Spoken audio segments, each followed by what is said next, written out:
Hello everyone, and welcome back to your daily government and financial news update.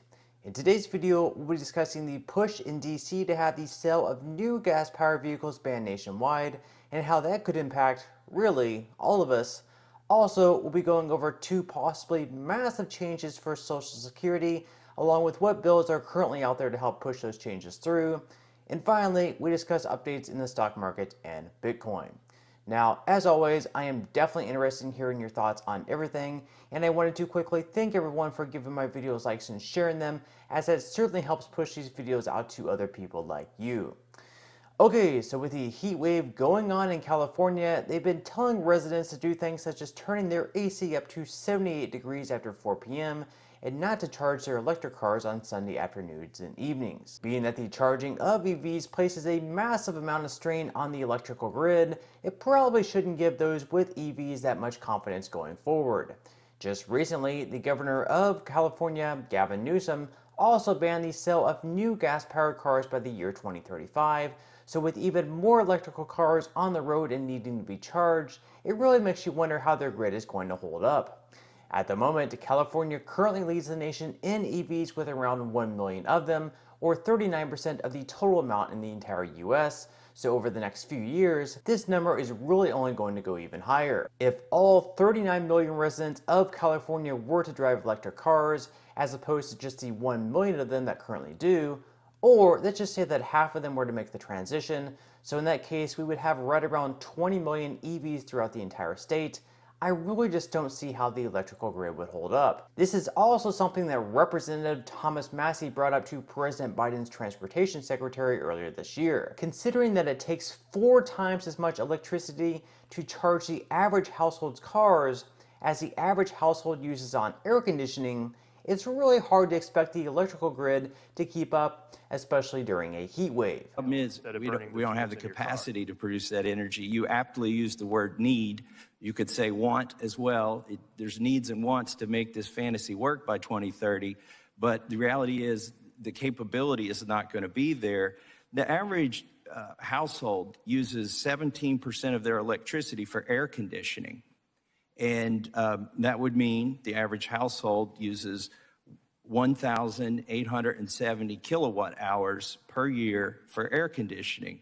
If that average household plugged in electric cars, do you know how much more electricity they would use in comparison to the air conditioning that air conditions their whole house? No, but again, I would emphasize it will let be me help less you. Let me help you overall. with that first before we go on, because the numbers are important.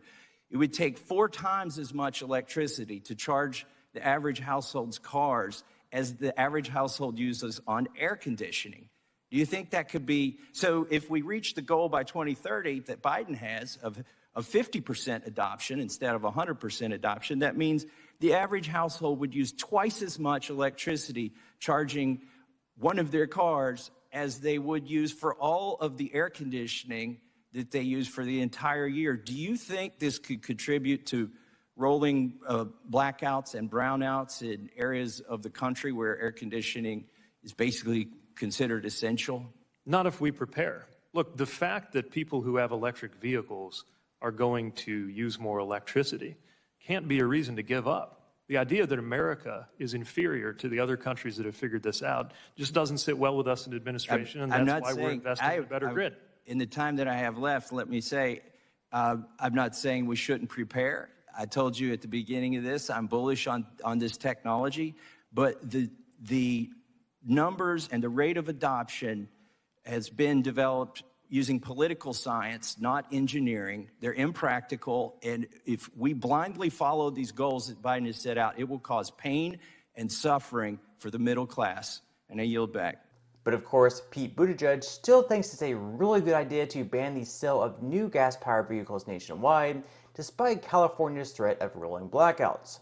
Here he is, saying that he's really interested in California's ban on new gas-powered vehicles, and that we've really got to make sure this happens quickly enough to beat climate change. Here in California, recently announced that by 2035, all vehicles that are new, that are sold, have to be electric vehicles or can't be gas-powered vehicles. What do you think about that? And is that something that could be a national model? Well, it's interesting to see how the states are trying to go above and beyond what we're doing at the federal level. And I'm really interested to follow these developments while we continue to set a national policy that's the baseline for all of this. We need to move in the direction of electric vehicles. And look, industry's already there. At least one major automaker says they're not even planning to make gas cars past 2035. But we've got to make sure that this happens quickly enough to help us beat climate change. We've got to make sure it happens affordably enough that it's not just wealthy people, but low-income people who are the ones who most need those gas savings if they can afford the EVs in the first place. Other than the problems with the electrical grid, the average price of an EV is right around $67,000, so unless these things become much more affordable, owning a car will unfortunately be something only higher income Americans will be able to afford. Now, moving into some news regarding Social Security, where this year, or at least in the short-term future, they're looking to make two huge changes to how the program is run. First off, they're looking to change the way that the cost of living adjustments are calculated. So right now, for example, the Social Security Administration uses the CPIW, which is more so based on purchases made by hourly wage earners and office workers. The problem with this, of course, is that retirees and seniors typically spend a much larger portion of their income on things such as medical care, rather than on education, apparel, etc. So rather than using the CPIW to adjust the cost of living each year, they would instead use the CPIE, which would much better reflect the expenses seniors typically spend on. Now, get this, according to the Senior Citizens League, just because the Social Security Administration has been using the CPIW over all these years instead of the CPIE, Social Security has lost around 40% of its buying power since the year 2000. This is a lot of money.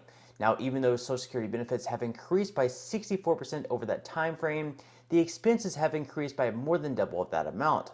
So over the last 30 years, if the Social Security Administration had been using the CPIE instead of the CPIW, those receiving benefits would be getting around $14,000 more every single year, which is obviously a very significant amount.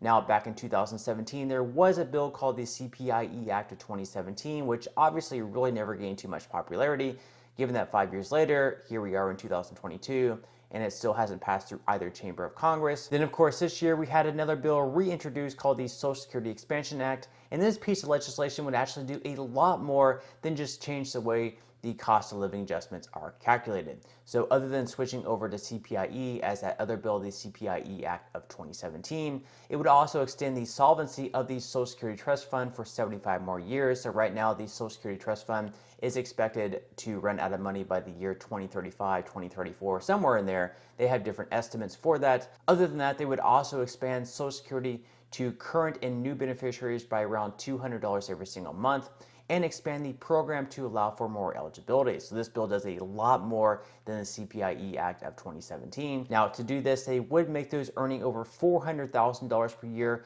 pay the 12.4% Social Security tax. So right now, for example, you only pay the 12.4% in Social Security tax on the first $147,000 in income you make.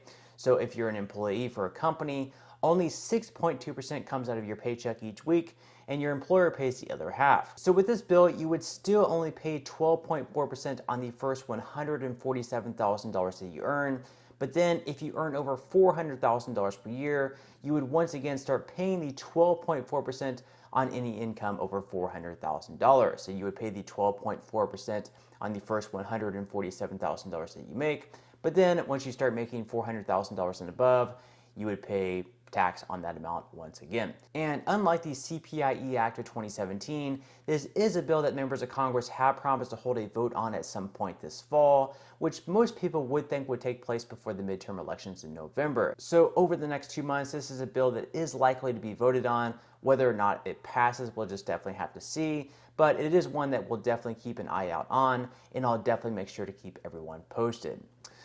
Okay, so now quickly moving into some money news where investors hope the market can continue its momentum from last week, where the S&P 500 went up by 1.82%, the Dow Jones rose by 1.19%, and the Nasdaq was in the green by over 2%. A big thing to look out for will also be on Tuesday, tomorrow, where inflation data for the month of August will be released.